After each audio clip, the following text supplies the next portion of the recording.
எனக்கு ஒரு மகன் பிறப்பான், அவன் என்னைப் போலவே இருப்பான்.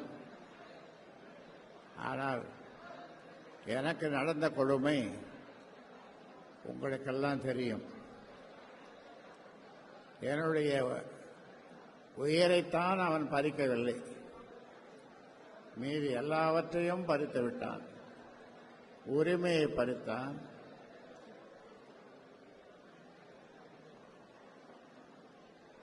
என் வியர்வை, நான் சிந்திய வியர்வை, அந்த வியர்வையை வீணாக விடக்கூடாது. அதனாலே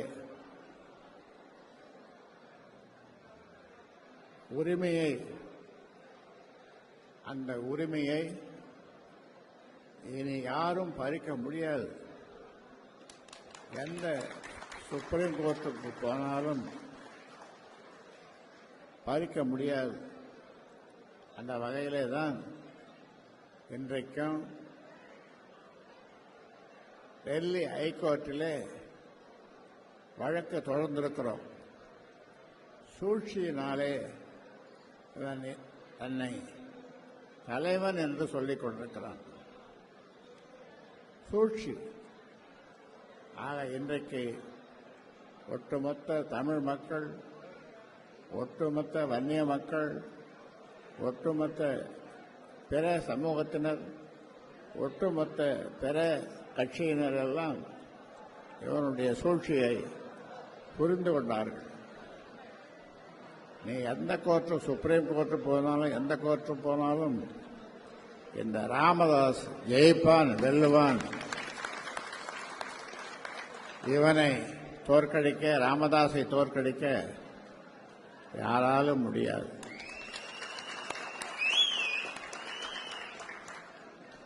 உரிமையை பறிக்க எண்ணாதே, உடைமையை பறித்துக்கொள். என்னிடம் என்ன இருக்கிறது பறித்துக்கொள்? எல்லாவற்றையும் தான் பறித்துக் கொண்டாயே, என்னிடம் ஒன்றும் இல்லை.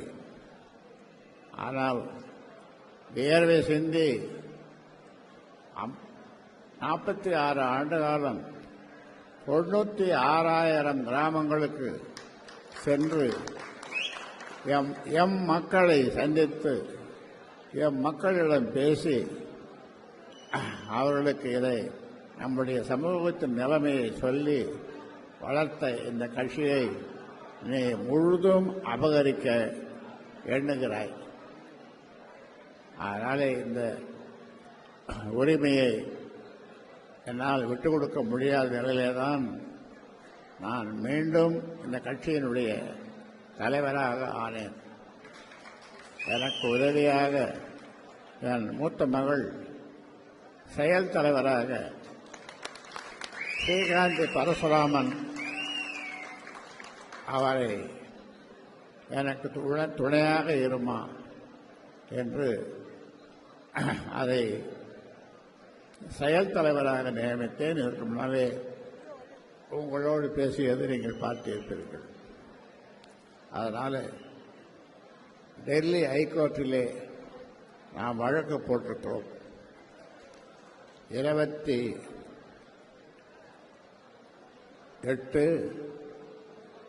5வது மாதம் 22வது ஆண்டு திருவேற்காட்டிலே நடந்த பொதுக்குழுவிலே தேர்ந்தெடுக்கப்பட்ட நீ, உன்னுடைய பதவிக்காலம் முடிந்துவிட்டது. இப்பொழுது ஏமாற்றி பொய் சொல்லி, ஆனால் தேர்தல் கமிஷனையே நீ விலைக்கு வாங்கிட்ட.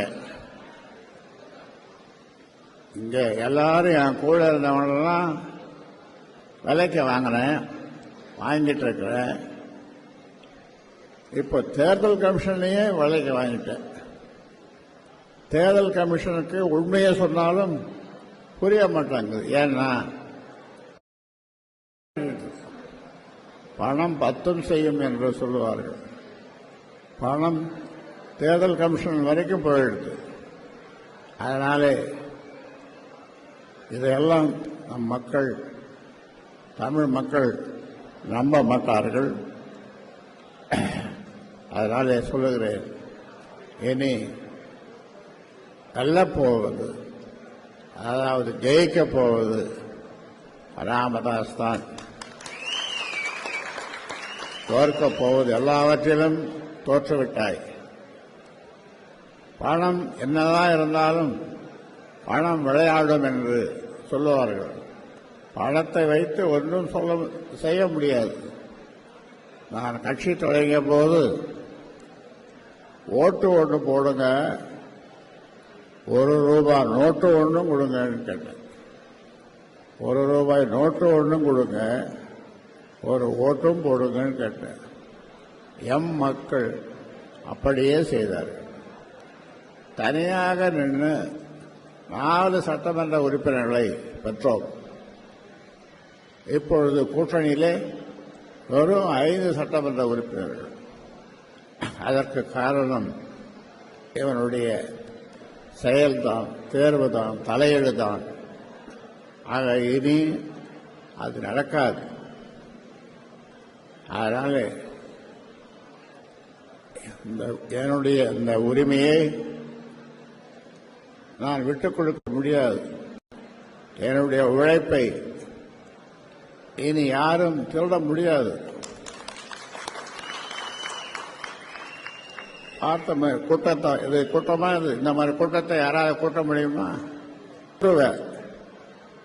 ஒரு 25 லட்சம் முதல்ல கொடுத்து அனுப்புவேன். 25 லட்சத்தை எல்லாருக்கும் இறைப்பானுங்க. அது ஒரு கூட்டம். இப்படி ஒரு கூட்டத்தை தான் உன்னால கூட்ட முடியும். இந்த கூட்டம், இது கூட்டமா? வரும்போது பார்த்தோமே, வெள்ளம் போல் தமிழர் கூட்டம் என்று. இந்த கூட்டம் மழையை, புயலை, சூறாவளியை எல்லாவற்றையும் நிறுத்திவிட்டது. இப்ப பாருங்க, வெயில் காயுது, எல்லாவற்றையும் நிறுத்திவிட்டது. இடி என்ன, புயல் என்ன, மழை என்ன, எல்லாம் எங்களுக்கு எது நடந்தாலும் நாங்கள் ஐயாவை பார்ப்போம். ஐயா